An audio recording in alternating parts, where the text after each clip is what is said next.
This is Duke University.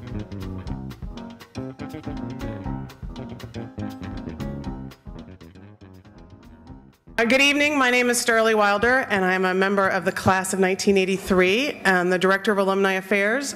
And it's great to be here tonight in Charlotte, and particularly wonderful to have President Broadhead and two very famous Charlotteans, Duke Charlotteans, Russell Robinson and Michael Marsicano, join us this evening. We're really glad that you were able to take time out of your schedules. We know that everyone is incredibly busy, but we think that you will enjoy this evening, and we look forward to a great night together.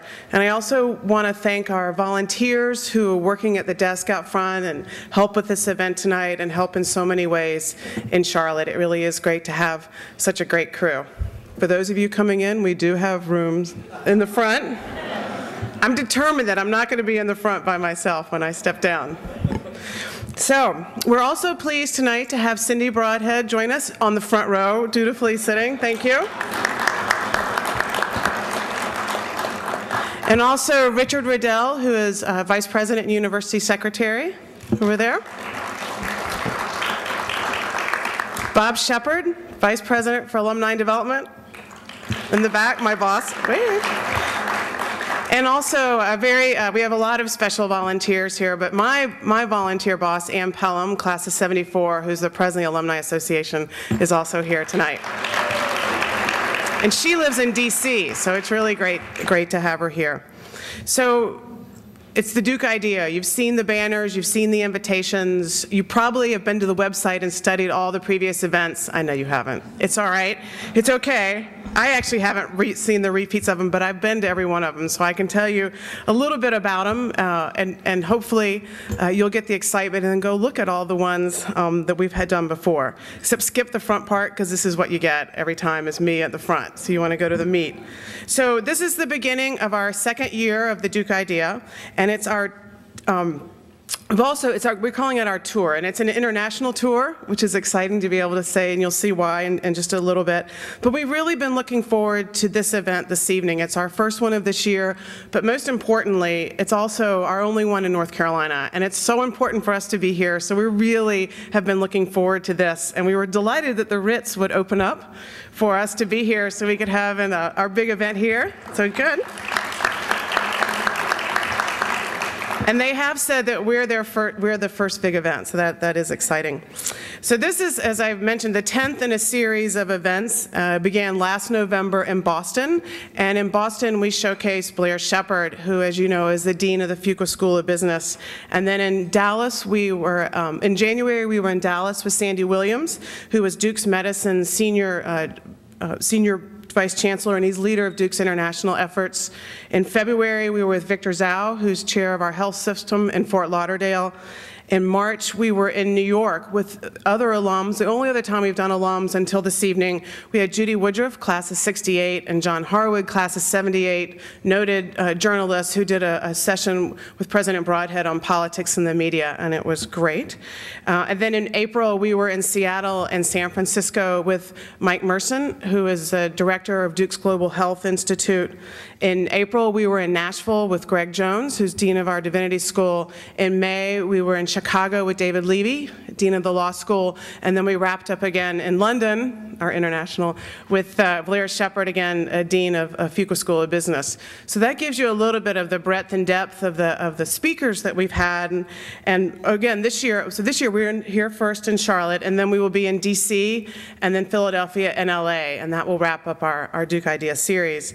So I've told you all about where we've been and the miles that we've logged, but what I haven't told you is about the program, which is actually really interesting, and I'm looking forward to tonight's session.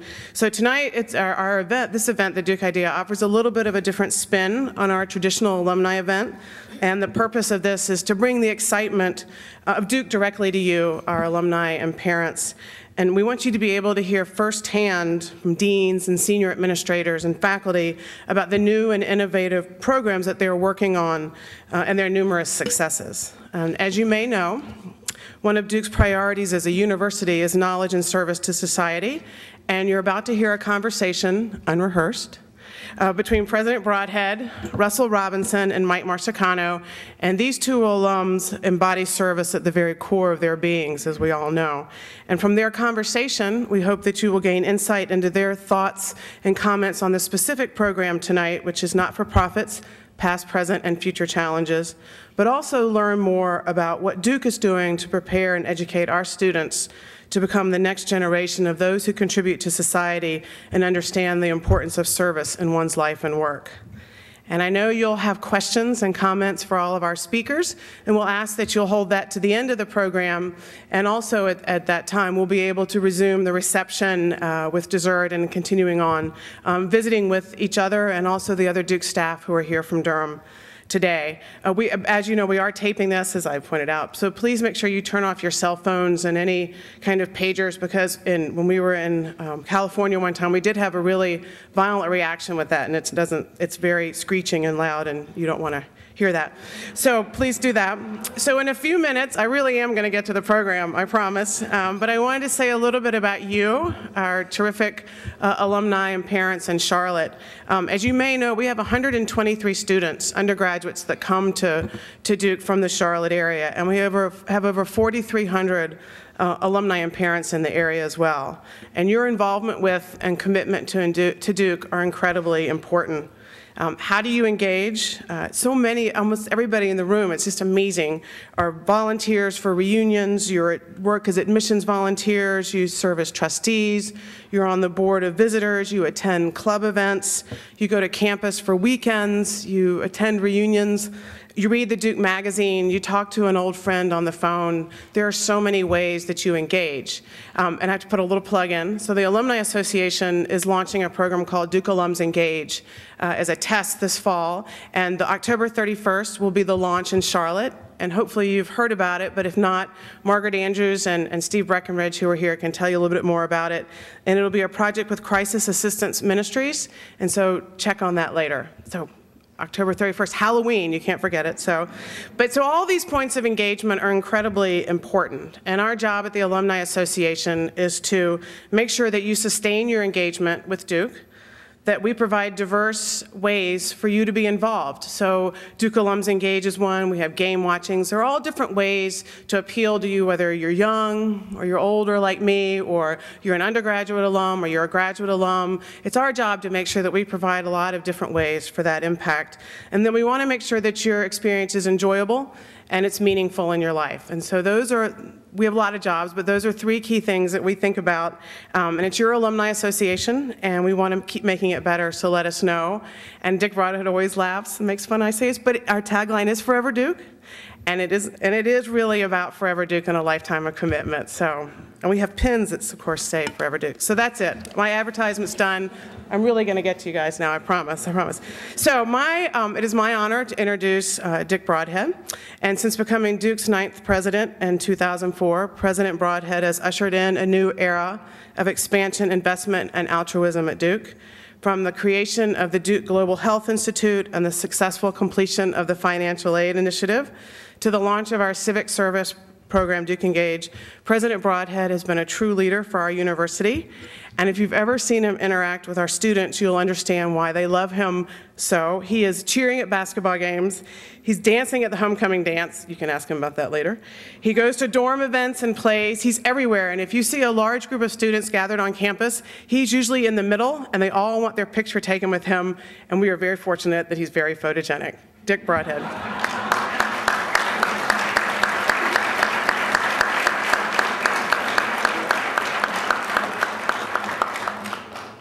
Sterling, you were doing so very well until the very end.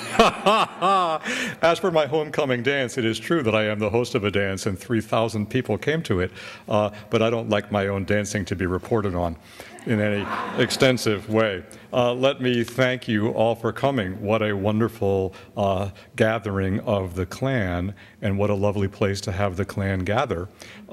It is a most beautiful hotel. I've seen it under construction for 2 years, and now we turn out to be we're the launch event of the Ritz-Carlton.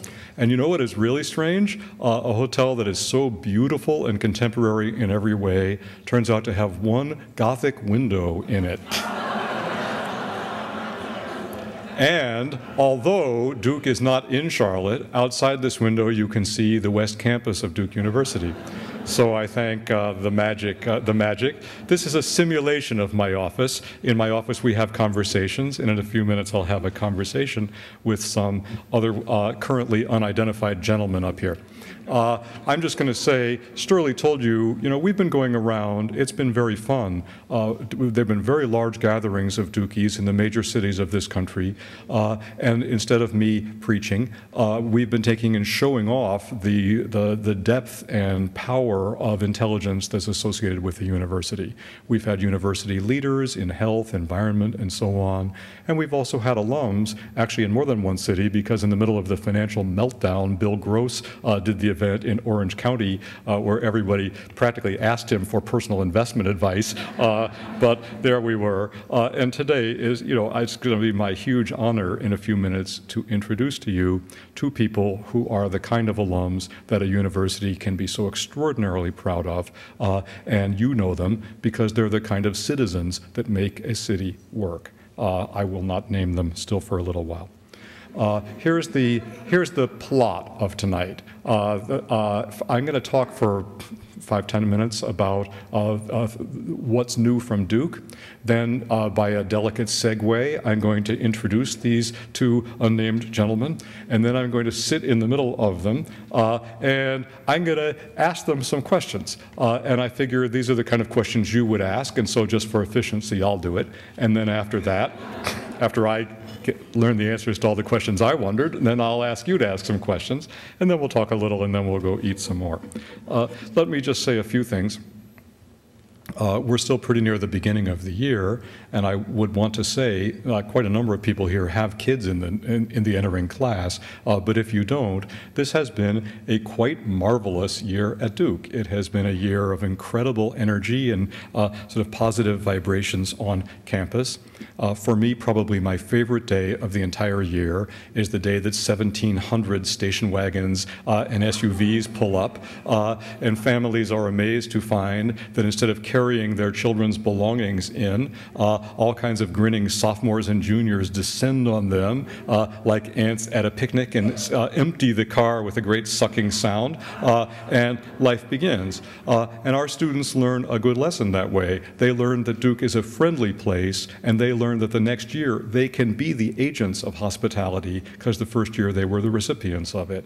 The beginning of the year this year, I spoke to the freshman class on Wednesday of that week in the chapel. On Thursday was the first day of our new exhibit at the Nasher Museum, the exhibit called Picasso and the Allure of Language. This is worth the detour, I promise you, a fantastic exhibit. Cindy and I went the first day to see it, and then we stayed for lunch, and what was so amusing is we were sitting inside, and behind the thick glass plate was a table with 12 young men who were having lunch at the Nasher Museum. So I'm kind of ogling them, and they're kind of ogling me. And after lunch, I really couldn't resist. So I went out and I said, "You probably know who I am, but who are you?" And they said, "We are all freshmen in Wilson." And we heard that the Nasher was a cool place, and so we have come here to see the exhibit and have lunch. And I just say to myself, I'm sorry, any university where upon arrival, first you make lots of friends, and then you say, oh, there's Picassos here, which there weren't in my hometown, so why don't my new friends and I go have lunch in the neighborhood of the Picassos, is a pretty fun kind of place. As you perhaps know, we are undergoing the revival of Duke football these days. That's been a fun thing this fall.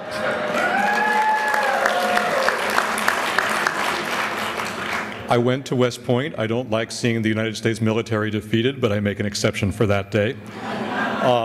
The game against North Carolina Central, great fun. And I will tell you, I never saw Duke play better than against Virginia Tech this past week. And as I left, a Virginia Tech fan said to me, "That's not the same Duke."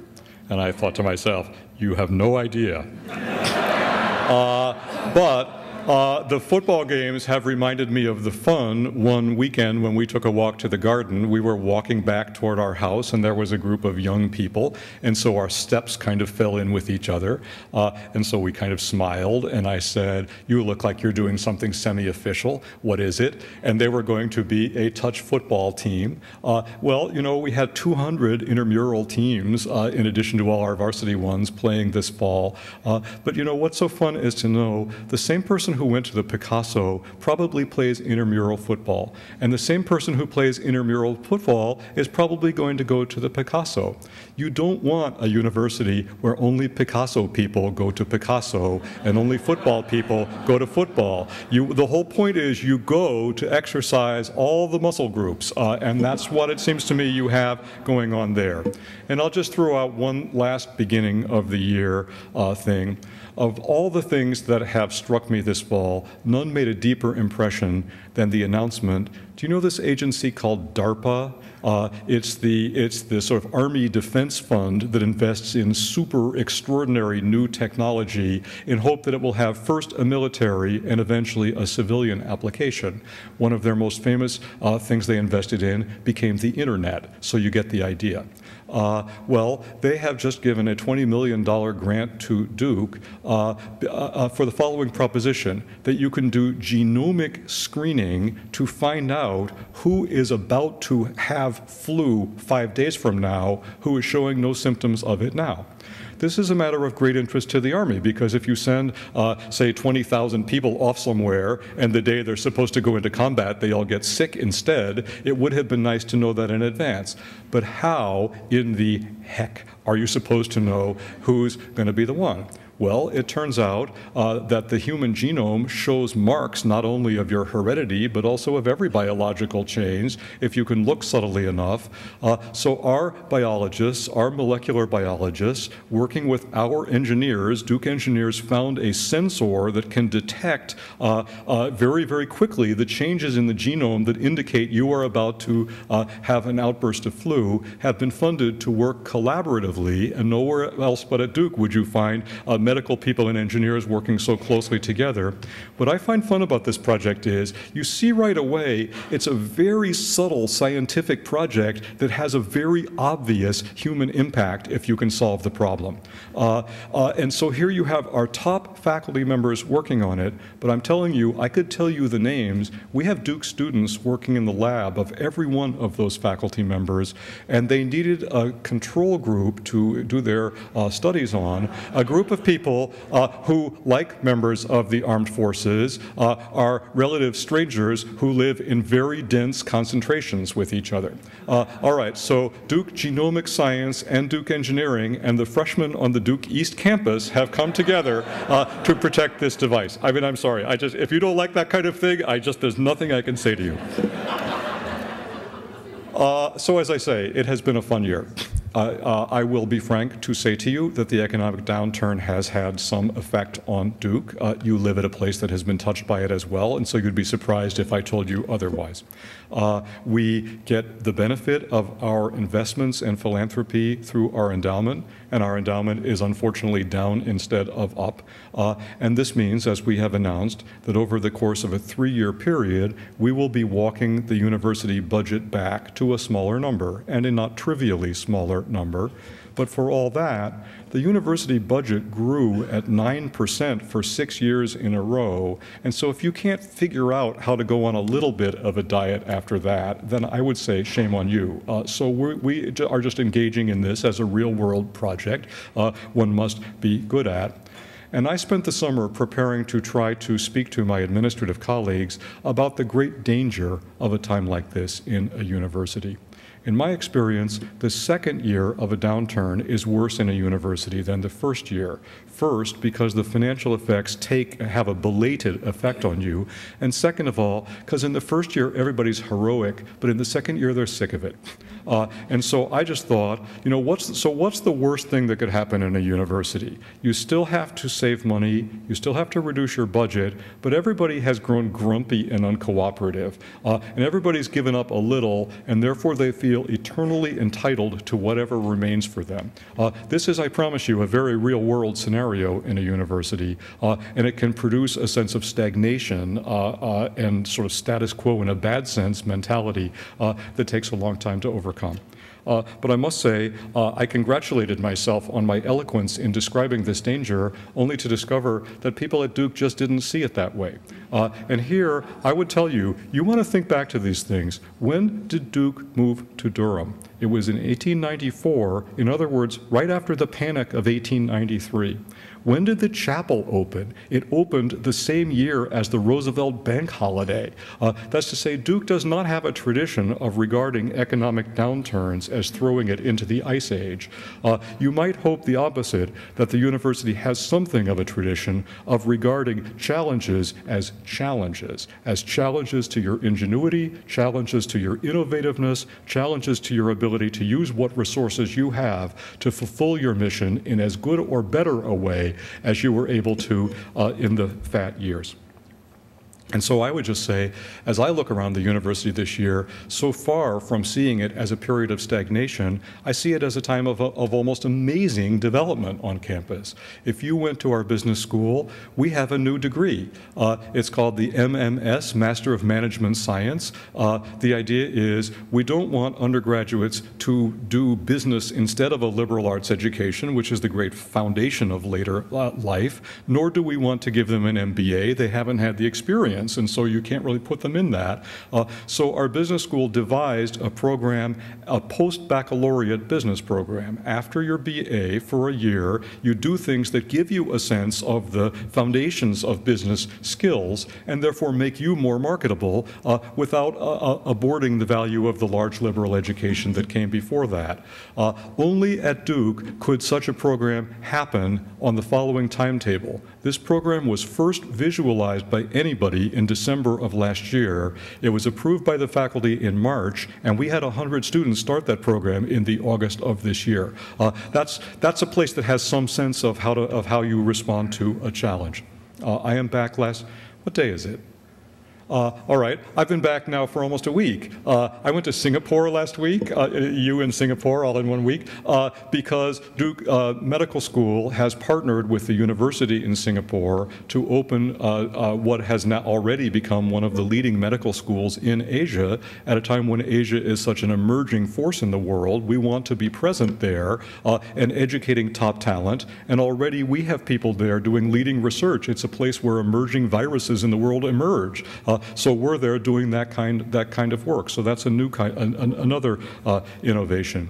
Last week, the Sanford Institute of Public Policy was promoted to the status of a school, and the notion that a place where learning in all the arts and sciences that underlie public policy such that people come to Duke to find out about the environment, to find out about healthcare, to find out about all the difficult policy questions of our time.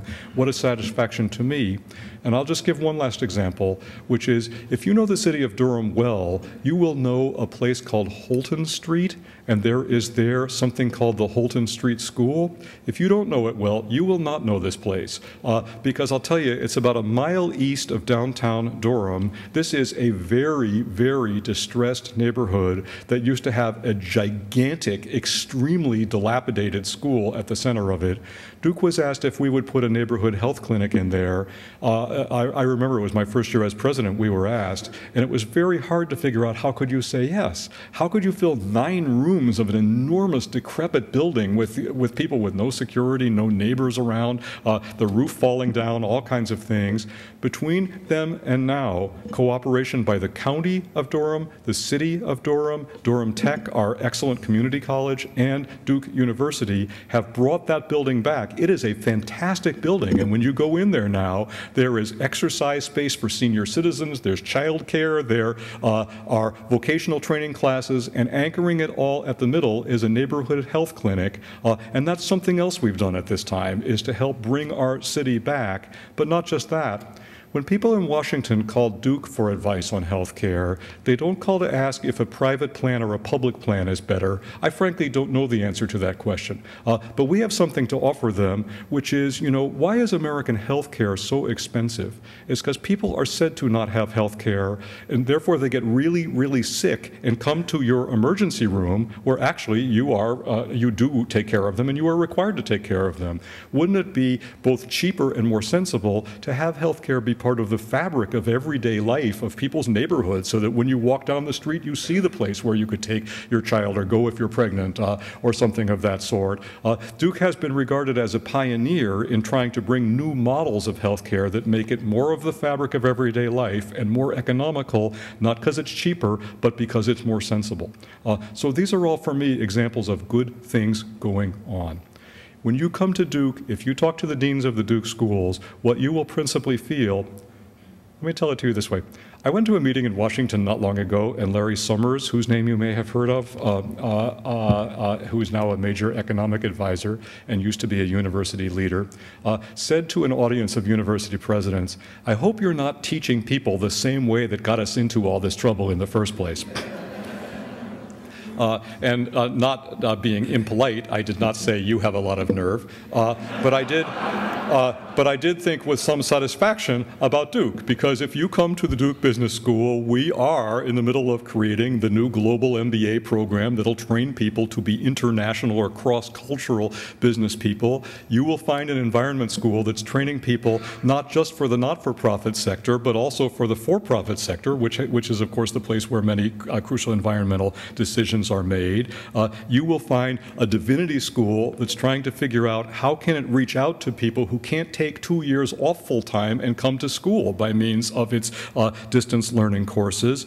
You will find in our undergraduate domain in the program Duke Engage a place that's systematically trying to link classroom education with education in the real world and in real world service. So I'd have to say, it seems to me that we're not just launching cool programs at this time. I do think this is a time when the university is really asking itself, what is a university for? What is education about? What are people going to need? And how can we give that now? So I'm proud of that. Let me now turn my attention to these gentlemen who must wonder if I'm ever going to mention them. I'll introduce them this way. We're going to talk about the subject not-for-profits. That's maybe not the right name. Philanthropy, foundations, somewhere in that area. I would introduce it the following way. I drove down from Durham today, and at a certain point I saw the sign saying I was entering Randolph County. For me, that always means I'm entering the founding place or the birthspace of Duke. But Duke would not have existed, or Trinity College would not have existed, had it not been for philanthropy. Had Washington Duke and the other citizens of Durham not given it the injection in the 1890s, it never, ever, ever would have survived. Nor would Trinity College ever have become Duke University without the injection of philanthropy that came from James B. Duke in the middle of the 20s. So really, in a sense, Duke embodies what we're about to talk about up here. You know that when Alexis de Tocqueville came to America in the 19th century, he was perplexed by the fact that Americans don't ask their government to do things that government typically does do in Europe. And he was interested that it's because Americans like for local voluntary groups to to solve problems themselves rather than asking the state to be the solution to everything.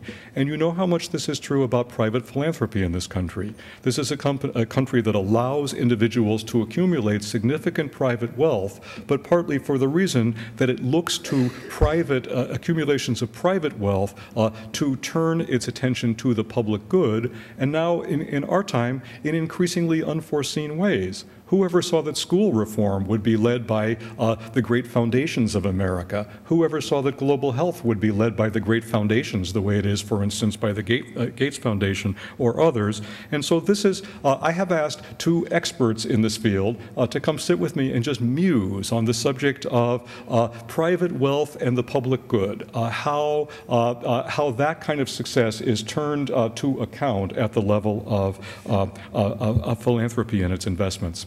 Perhaps you have heard of one or another of these people. On my, I can't tell left from right. Do you know this about me?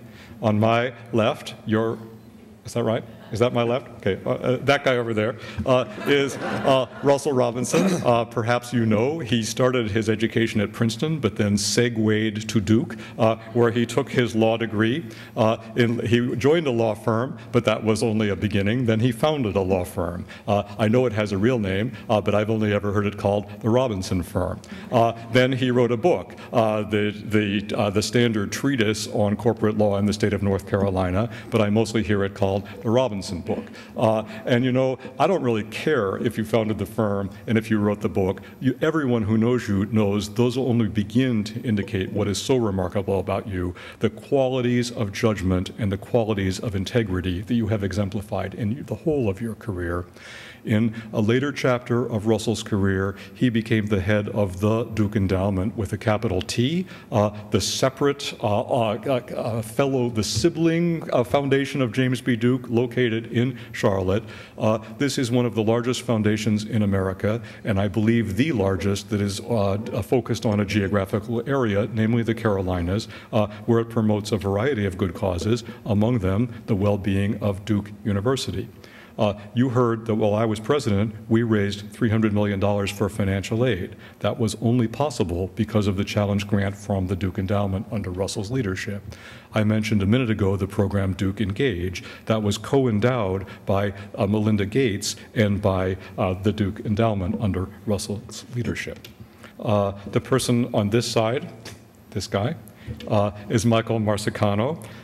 Michael, I believe I'm correct, grew up in Long Island, and I think your dad was a teacher and a coach, and then you came to Duke. You know, where you go to college, it seems like an accident, but it turns out to be a fate. And so upon coming there, well, you found a wife, but of course so did Russell, through your collegiate connection. You got a BA, you got an MA, you got a doctorate at Duke, and at first you Michael started working in Durham at the Arts Council. That gave him the expertise to be hired in Charlotte at the Arts and Sciences Council. I hope I have the name correct. After which you were then taken on to be the head of the Foundation for the Carolinas. But to say you were taken on to be the head of it, I believe anyone in this room would understand, under your leadership, you have virtually created that venture as a place where people put their private wealth at the service of a variety of public goods. There's almost $1 billion under these auspices. Hundreds of millions of dollars have been given out. And if I could just mention one thing, last year when we had El Greco and Velasquez at the Nasher, it was partly due to the private philanthropy of Bank of America.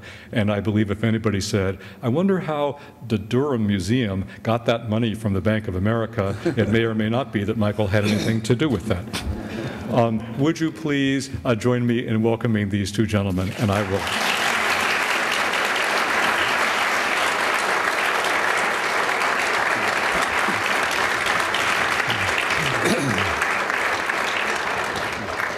Now, this is just like my office,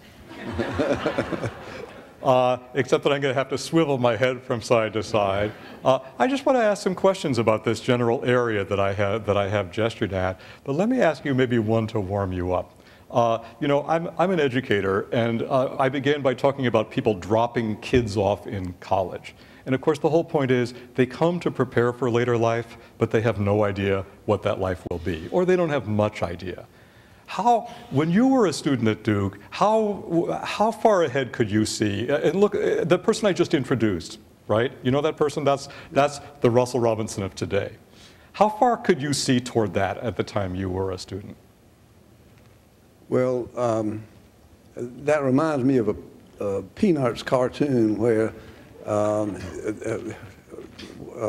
one of the characters was saying that I'm down to half a day looking ahead now. So I see. It was very short term. Mm-hmm. Yeah. And it's pretty good. Given that I changed my major 10 times and stayed there for 8 years, I think it was day to day. Day to day. What did you figure you would be when you grew up, when you were in college? Actually, I always hoped that I might work in the arts. Well, that worked out. That worked out. Possibly run a foundation. That worked out. Okay. And maybe be a president of a college. Well, you're still a young man. No vacancy. Well, you guys have been, you two are going to know about as much about the general subject I introduced a minute ago as any two people in America.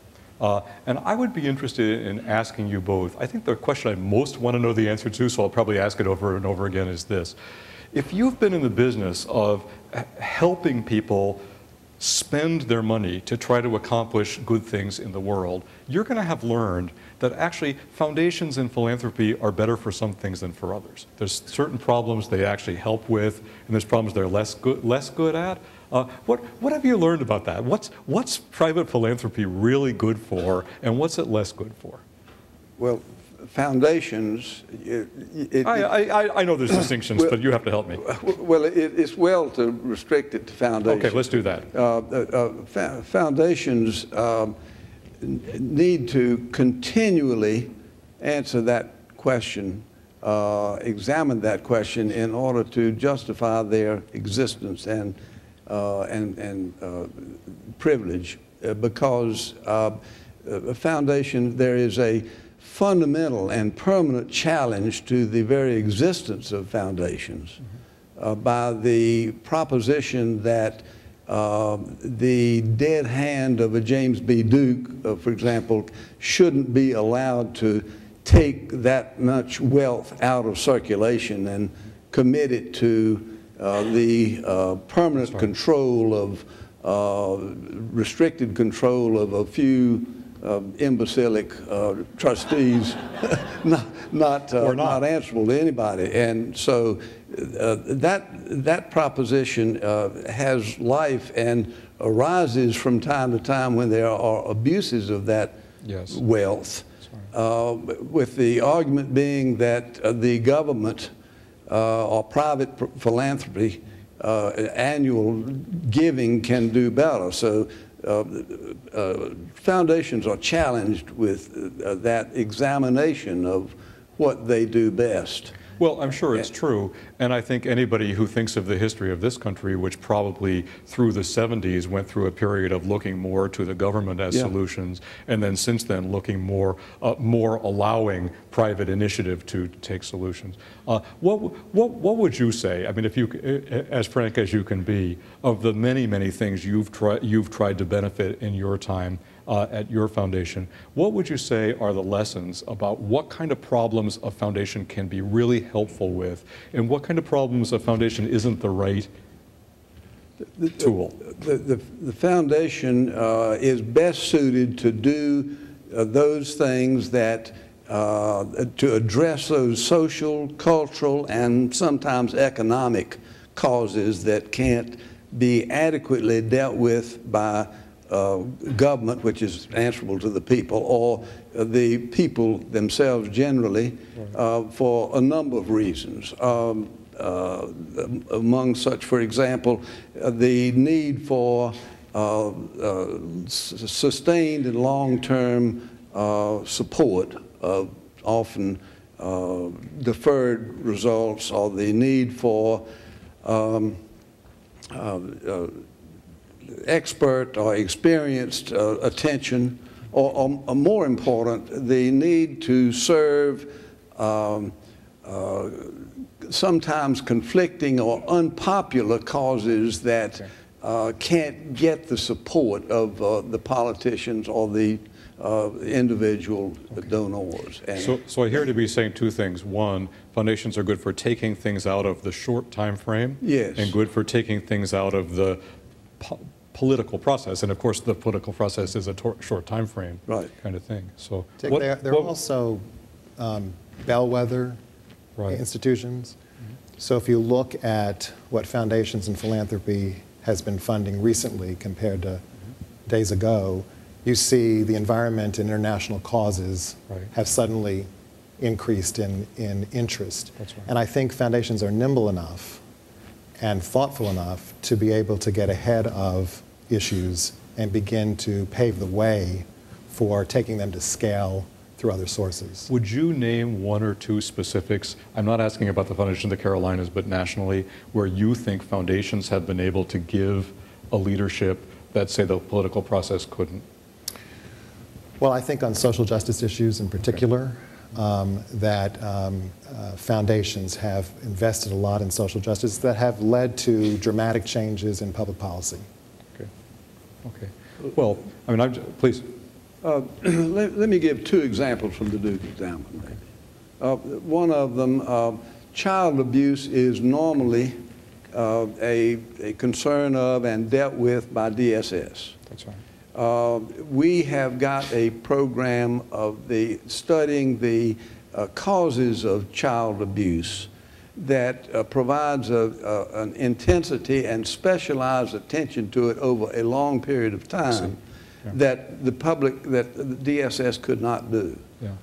Another one of our largest grants our largest grant in South Carolina brought together the major medical schools and the major hospitals in South Carolina, which is quite an achievement, to study and collaborate in patient care, particularly patient service. That couldn't be served otherwise. That could not be served by individual philanthropy or government or any other facility. Or leaving it to the separate institutions. And of course, I can think of a little example, or not so little, which is the Duke Endowment supports 4 colleges and universities, Duke, Davidson, Johnson C. Smith, and Furman.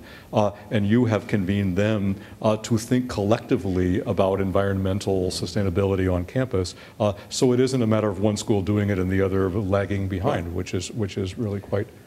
On the community front, Foundation for the Carolinas made a grant of $2 million to a project called the Carolina Thread Trail, which is 15 counties connected in creating 500 miles of greenways and trails across 60 different governmental units.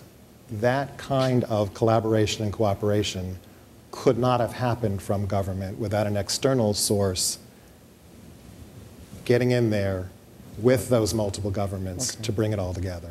Okay. I find this very interesting, and everybody in this room can think of examples.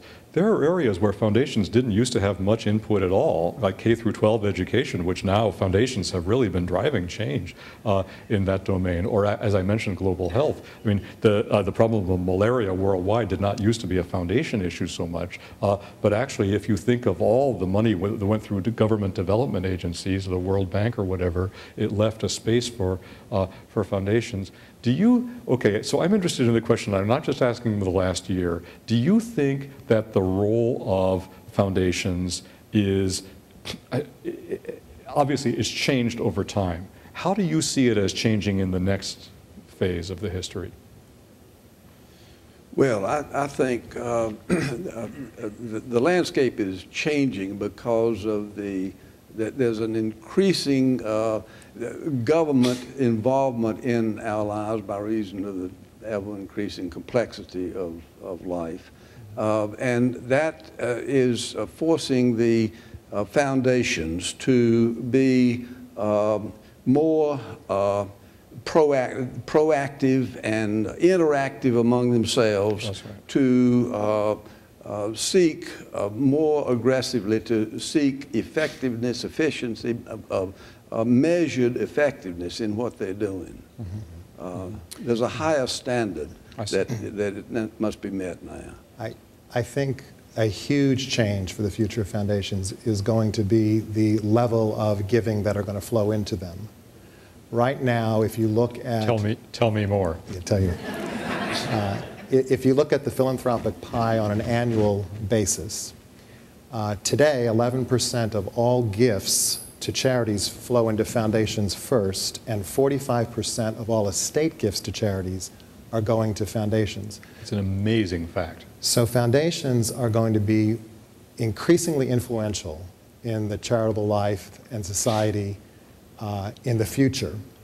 And they are very results-oriented, and that's creating a culture among nonprofits of measured impact, which is really a whole new place for nonprofits to put their energies. They're not particularly good at measuring impact, and yet the foundation pool of funds going to nonprofits is requiring them to be more measurable in their results. Okay, so you answered a question that I hadn't thought yet to ask, which is this. So we're in the middle of this economic downturn. Let's hope we're at the beginning of the upturn following the downturn.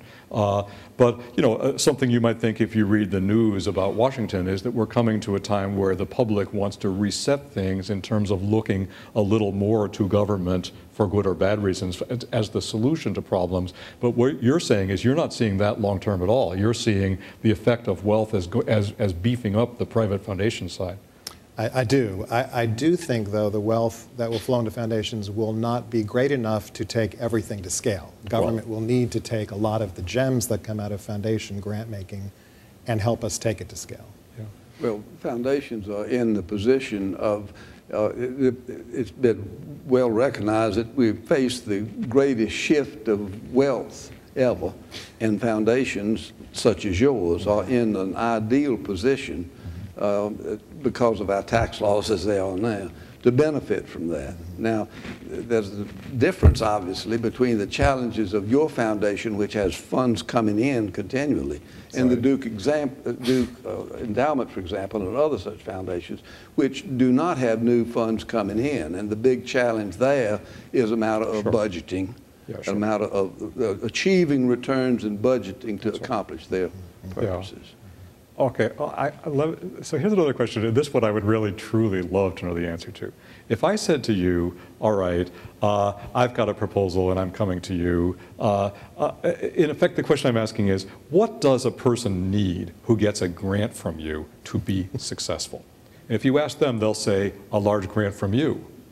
But you will say, oh no, you need that and other things too. And after all, the wealth of James B. Duke did not make Duke. It took ideas, it took management, it took all kinds of things in conjunction with that wealth to make them happen.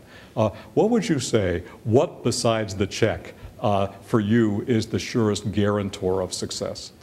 Well, the first thing I would say is that so many nonprofit organizations chase the money when they shouldn't be applying for something that doesn't make sense for them.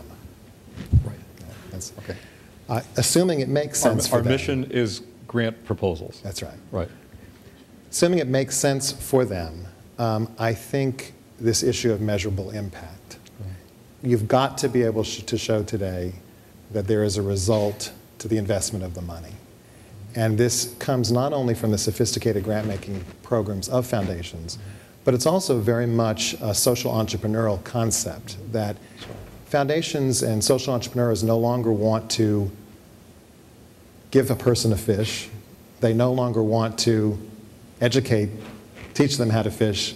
They want to revolutionize the fishing industry.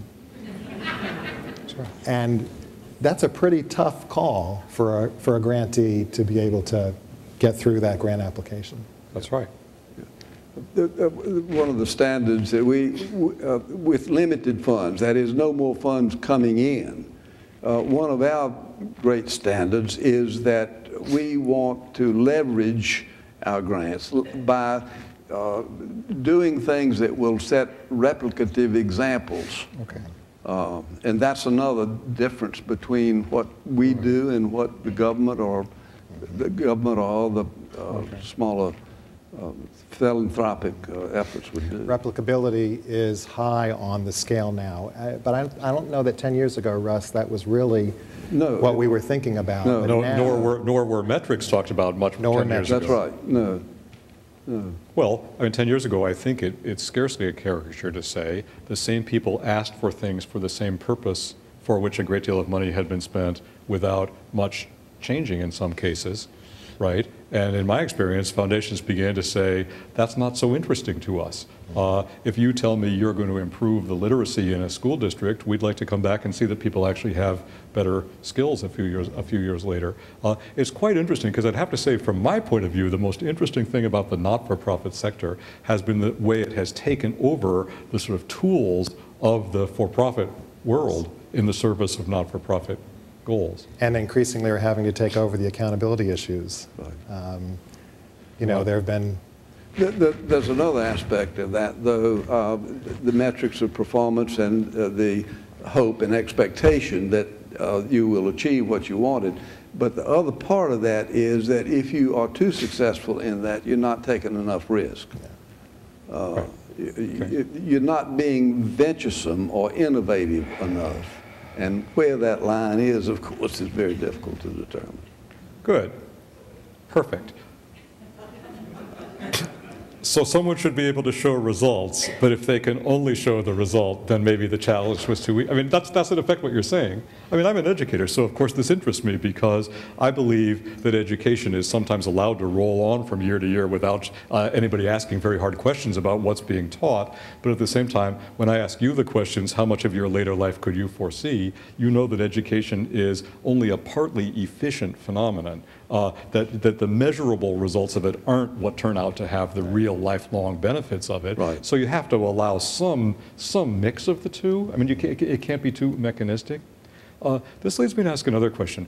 You know, there's a way in which universities and foundations, they're in the same part of the universe. They overlap. You're a trustee of the Duke Endowment. Your wife has been a trustee of Duke University. You know everything about Duke University from the Duke Endowment and from many other sources.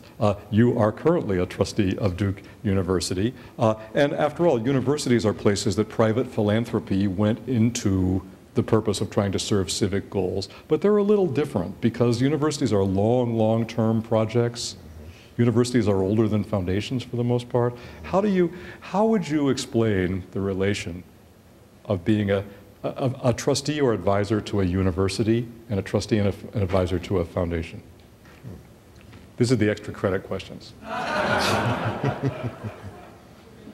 Well, I think it is significantly more difficult to measure the accomplishments of the board's policies in a university than in a foundation. Right. Because an educational institution is not subject to very many quantitative metrics. A foundation can be. That's right. Much more. Do you mean it's not subject to, for the reason that I just said a minute ago, which is your goal is more oblique and qualitative and lifelong? Yes. I mean, if I were investing in research as an investor, I'd want to see the result tomorrow, but the most important work the research that's done in universities is one that doesn't bear its effect for many years, and then all of a sudden, people are amazed by it. Well, I mean, you've got thousands of beneficiaries, each student, and to try to quantify That's right. That sort of, the metrics on that is very difficult. Let me give you a very current example of the difference between the two. So Duke has had a loss in its endowment value, and the trustees with the administration have made a decision for those endowments that are underwater not to invade the corpus. That's right. At the community level, we have 1,000 students on scholarships from different funds. That's right. That are newly created scholarship endowments, that if we took that policy, we would no longer allow 1,000 kids That's right. to go to colleges in their sophomore, junior, and senior year. So we've made the decision to break into corpus, even though the endowment is underwater. Well, and if we were in the same situation, I'm sure we would do exactly the same thing. And it's the fact that we hope we can afford not to that makes us take the other policy, because when the markets revive, after all, then we'll have the funds to support people 50, 100 years from now. Exactly. And so to some extent, it's a question of time frame, I suppose? Okay. Particularly for a community foundation versus university. I imagine you will have made or have made the same decision at, at the Duke Endowment. Sure. Yes. The long term. Yes. Sure, sure. Okay. If a young person came up to you and said, I think I'm going to be quite successful in later life, how would you advise me to start thinking now so I can make an impact? What would you tell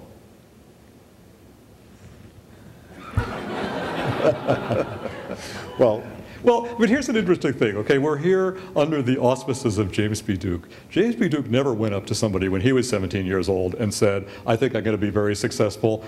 Please tell me how I can make an impact. He was very successful, and at some late date, he decided to try to have an impact, right? But I'm kind of interested. I mean, for me, it goes to the question, I look in this room, there's people of all different ages. You know, this is a city that has had a very strong civic sector. I certainly see the two of you as strong examples, but not the only ones.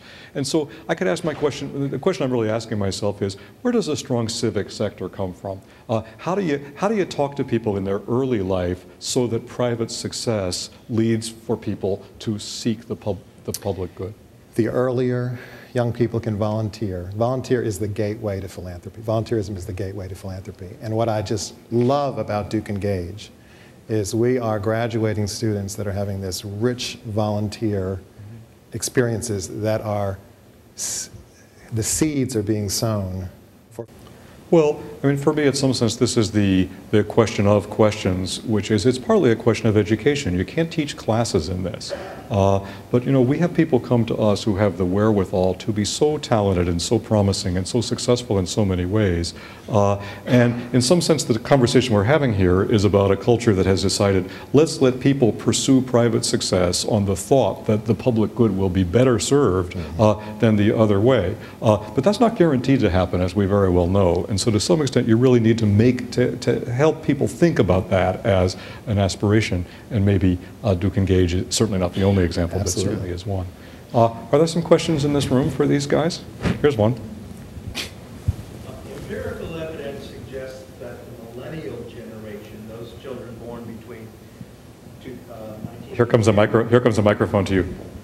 We're talking about the millennial generation. Yeah, empirical evidence suggests that the millennial generation, those children born between 1982 and 2002, have a set of core values that strongly suggest that they will be the most philanthropic and civically engaged generation in all of our history. That's right. What more can people like yourselves do to harness this incredible energy? And from what I've learned of Duke Engage, that's a start, but what more can we do broadly to harness that energy? That's a good question.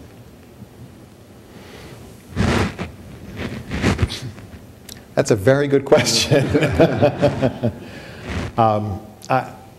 One way for at least Duke students would be, in fact, to expand the Duke Engage possibilities. We've got a group of alums working in Charlotte to try to have a group of Duke students begin this summer in Charlotte with Duke Engage. We don't want to be chauvinistic about our university, as proud as we are of it, but if every university in America had Duke Engage, it would unleash all of that talent that has that predilection, and that would be a tremendous thing. I'd give you an answer. I'd say, you know, education starts early, but it's never too late. And by that I partly mean, if people don't get a sense in their upbringing, in their families, in their schools, in their towns of the value of public service or being a citizen in some rich sense of the word, that's too bad. It's hard to have to do it as a second language or as a remedial subject. For all that, the world is full of people who have awoken to the possibility at some later point. So as long as it's reinforced at lots of different points, you know, I like it. Ours is a culture of celebrity, but I like it when someone is celebrated for some trait that has some qualities of generosity or large-spiritedness to it. I would say that with respect to foundations, foundations should collaborate and interact more with other foundations and promote the collaboration and interaction among the nonprofit world to continue to build more and more a general ethic of philanthropic, of service to the cause of humanity. And that applies to universities. I mean, one of the things that we are doing is promoting, as you indicated, the collaboration among our full beneficiaries for sustainability. And I think that does build a model that draws out more and more what you described as the propensities of that generation. We also need to provide more paths for them in the nonprofit sector, and I don't think the nonprofit system has really addressed those pathways for them to serve at the kind of levels that they're interested in serving. And that perhaps that's something foundations could in fact fund, is some of those pathways at these nonprofits. Please. That looks like the hand of Patty. Why don't you shout until the microphone arrives? Addressed or talked about there are things that government do well and there are things that the nonprofits do well. Can you just talk about how you think about the current deficit problems in Washington? And clearly the foundations have enjoyed a very favorable tax environment. That's right. How you think about that might change going forward when you're dealing with government versus foundations? Well, there's something before Congress right now coming out of the White House and from Congress members to reduce or to limit the tax breaks for charitable deductions. This will cause, should it go through, the loss of billions projected of dollars to the nonprofit sector. I don't think that's the way we want to go. Well, I think that's a part of what I mentioned earlier.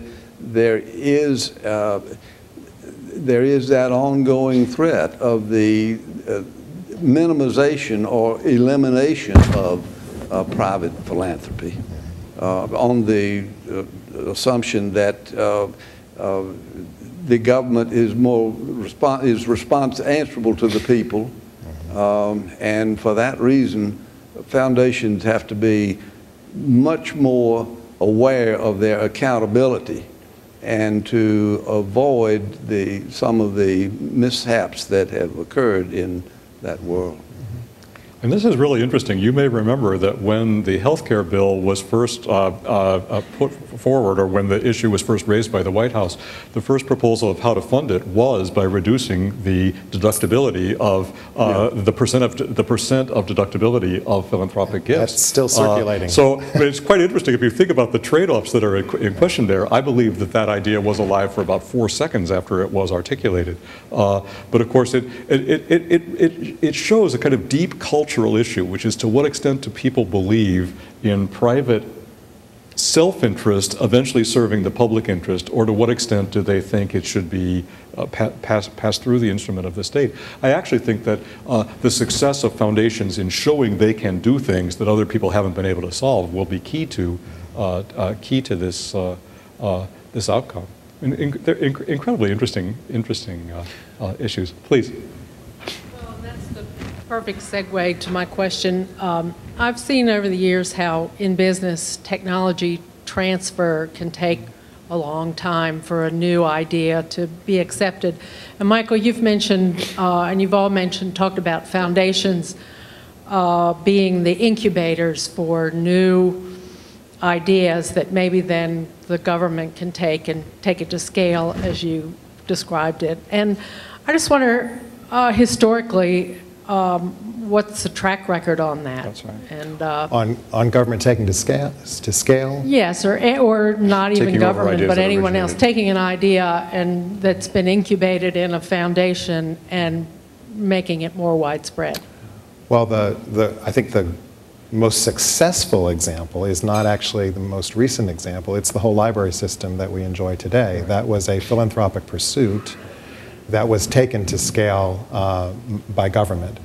I think it is also fair to say that early care and education was big for foundations, that is gradually being taken to scale, as well as after-school time. That's right. We have a long way to go, but those are examples where the number of students and young people that need those services will never be satisfied by philanthropy. There are just too many. And I do think government is going to, over time, take those to scale, and already has to some extent. Is there another? Is it? Please. I've got one. Since I'm farther back, you can't see me. I will say up front, I do work for a large nonprofit. So, and I'm also on the adjunct faculty for the School of Nursing there at Duke. Great. My question is related to what you were talking about with outcomes and measurements with philanthropy and with foundation money. We know that we can craft and form statistics any way we wish to paint a picture the way we like to paint it. So how do you assure that the money that you give out through your foundations truly is measuring something that you feel is A, worthwhile, and B, of benefit to the society at large? Those are pretty hard questions you guys are asking. That is a very important question, and it's very difficult to measure that. I think increasingly foundations, as I said, are paying attention to that, to the measured outcome of the measured effectiveness of what they're doing, and are engaging people. We on our staff have just gotten one that is very experienced in that, and very good at the not only quantitative but qualitative measures of success. That is one of the most difficult and one of the most important aspects of a grant program. I think where we have failed at the foundation level is to provide the funds to educate and train nonprofit professionals how to do measurement-based impact. And so a lot of the things that come back don't make sense, don't answer the real question, because we haven't provided the tools for those nonprofits to be able to be more accountable on impact. Well, and once upon a time, the reason for that is the people who went into not-for-profits were very different from the people who went into for-profits. And then if late in the day you start asking the not-for-profit type to be able to manage a certain kind of statistical analysis or whatever, that's a skill set profoundly different from theirs. Very different. But what you said would then raise a very interesting question, which is, so how do you impart the skills that a not-for-profit turns out to need as much or more as a for-profit to people who showed some difference in the first place? How do you do it? For people who are in the nonprofit sector? Well, we've gotten into this era of accountability that to some extent, on some items, has run amok. Most of it I'm very big on.